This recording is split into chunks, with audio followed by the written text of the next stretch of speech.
Ah, Dieu sait. Euh, pour moi, je suis actuellement un grand-père heureux.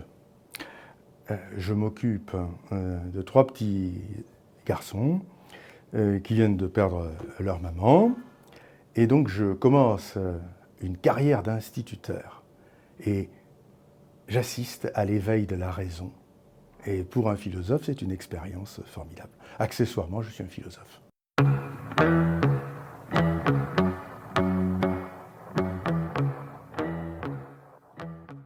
J'ai commencé, quand j'étais en classe terminale, par être l'élève d'un professeur qui était une convertie de Jacques Maritain.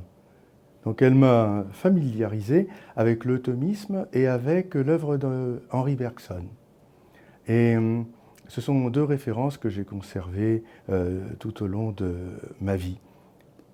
Après, j'ai réfléchi sur le monde dans lequel nous vivons, monde, j'avais dit le monde je dirais, à base de doutes méthodiques, n'est-ce pas? Et je pense que j'ai cherché à rouvrir ma pensée, à la faire sortir de ce doute qui est, qui est devenu un préjugé, un moule à préjugés, afin de libérer le questionnement.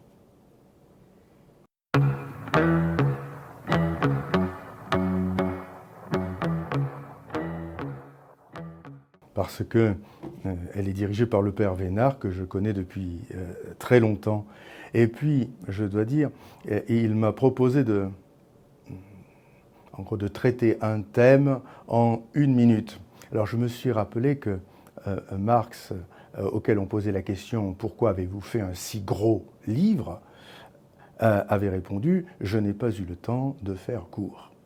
Donc, c'est un défi, un challenge, comme on dit aujourd'hui, qu'il m'a plu de relever.